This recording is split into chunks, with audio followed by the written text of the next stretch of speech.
Growing up, there are many people that we look up to for guidance, support, inspiration. And if we're lucky, some of those people actually live up to our expectations. This is a story of one such person who has changed people's lives and still inspires today.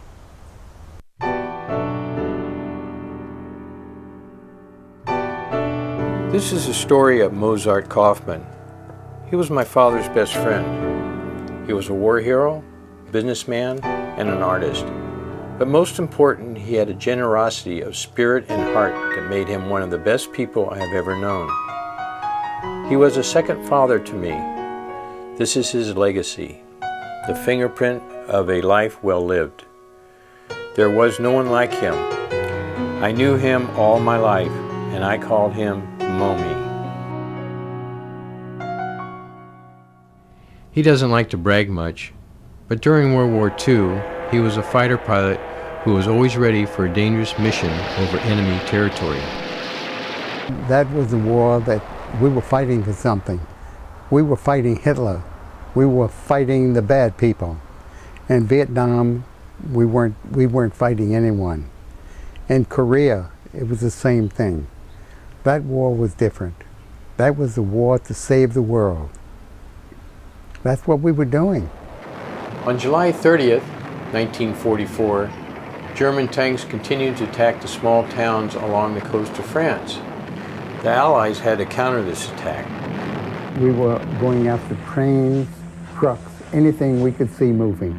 There were Germans. I came down and I strafed, and as I came down, a bomb went off underneath. And my plane was thrown into the air, and as I went out, I was burned here, and I was burned here, and I was burned on my face, and I didn't realize, but my back was also burned. He landed safely, only to become a prisoner of war.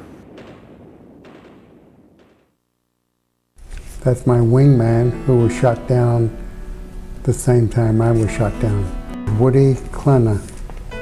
And he was flying wing with me, and he was shot down, and he was taken to a hospital in Reims, so he did not end up in prison camp. 35 years later, he called me on the phone at home, and we met in San Francisco together and came home. And he told me that he was circling over to see if I had bailed out okay. And within 60 seconds, he saw my plane, which was in flames.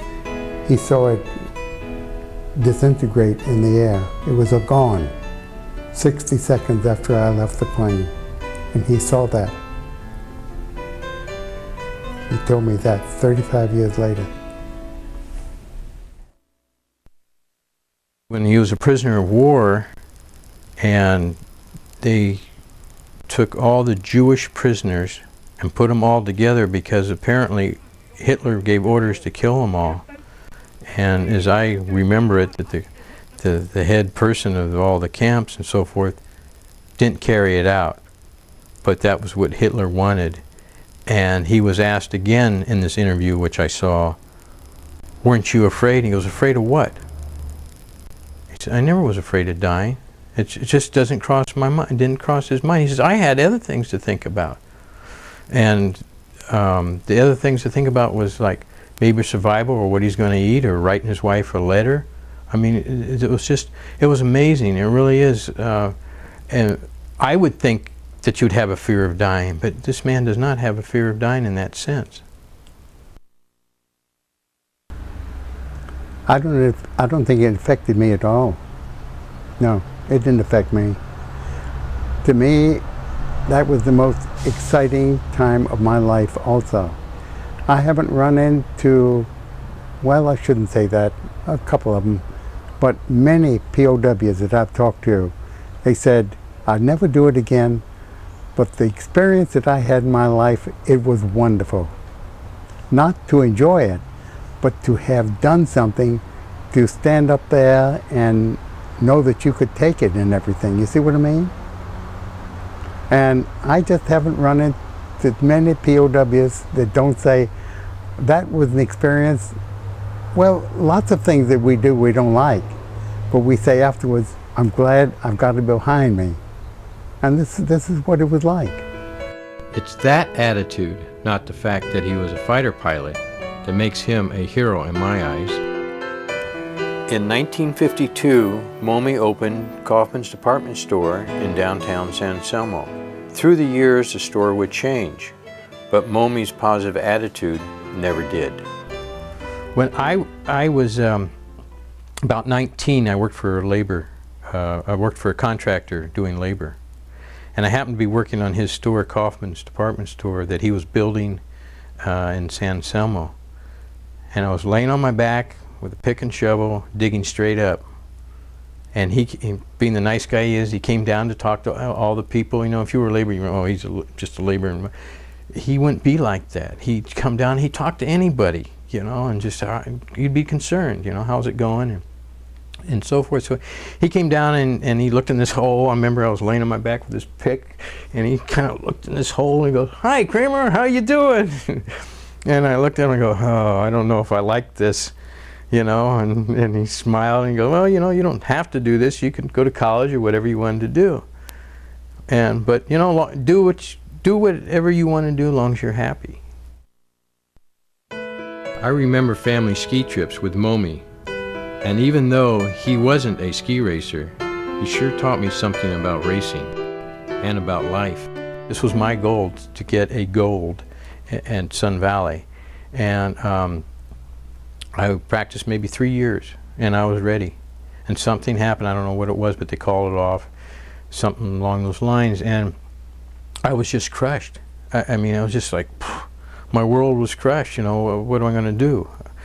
And he said to me, the man that goes to the solution, he said, "Why don't you just go up there, turn on the stopwatch, and ski down the hill and see how you would have done?"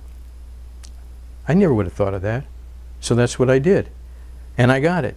And I never raced it and never had to race it. He taught me you don't have to have that in your hand. Just know that you did it, and that's good enough. Just to have that confidence in yourself, that self-esteem. That's what I would want to do too. I'd want to do the same thing. After the races, sometimes I did go on those same races to show, by God, that's what I can do too. So that I tell him the same thing. Go up and do it. And that makes you forget the past. You say, I could have done it. He looks at a rose, he never sees a thorn. A lot of people look at roses and they go, oh, that thorn. Or they look at a rose and they see a bee on it. Oh, there's a bee on that rose. He won't see the bee, he sees that beautiful rose. He sees the rosy side of things. And that's just, you know, that's just his nature. Whether it's in his genes or not, I don't know. But it's just him. Everywhere I go, I look and I say, oh honey, look at those roofs. Aren't they beautiful in Paris? They're the most beautiful roof lines that you find anywhere in the world. And I point out everything. Oh, honey, look at those flowers. I say to my wife, I say, honey, look at the clouds today. Aren't they beautiful? Look at the sunset. I'm always seeing things.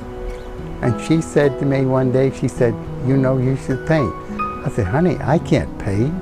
I don't know how. I don't know what to do. But he found a teacher and he learned to paint despite the fact that he owned a business. Like running a store, Momi took on his new hobby with the dedication of a fighter pilot. Even after he suffered a stroke, Momi was determined to continue painting. This is all right, but my shoulder. Well, when you write and when you paint, you do like this. You see, I can't make a line. He doesn't let anything stop him. So he learned to work around his problem by using a palette knife and turning the artwork rather than turning his wrist. I never give up on anything. Never in my life. I like challenges. Oh, I love them. I don't like things easy. I wrote a 15-page story about my stroke. Every detail of it, from the moment I got the stroke until about a year ago. I kept an exact record of everything that happened. I'll give you an example. January of last year, I discovered something. Every time I needed to drive a nail, I took a hammer and I tried to drive the nail. And I couldn't do it because my hand goes sideways. I couldn't hit it head on. Until January of last year, I had to drive a nail, and I took the hammer, and by God, it worked. From that time on, I'm able to drive a nail. If I hadn't have kept driving, trying every time, it would pass me by. You know, you stop and you think about that, how difficult that is. Maybe we think it's difficult. Momi does not think it's difficult. Momi thinks this is there to do it. Let's do it. This would be fun. Let's do this. Let's take this on.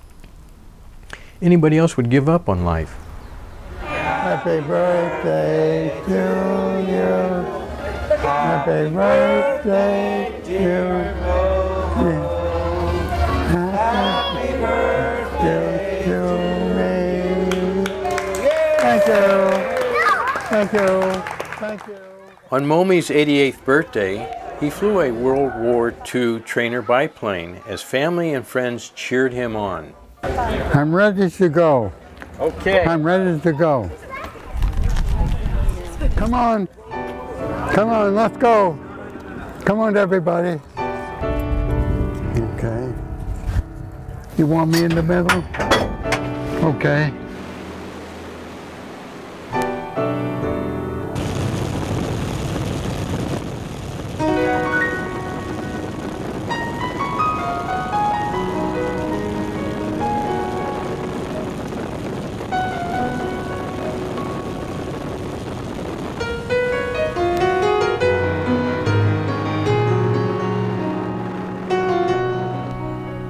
When you always look at the bright side of everything, that's the way to be.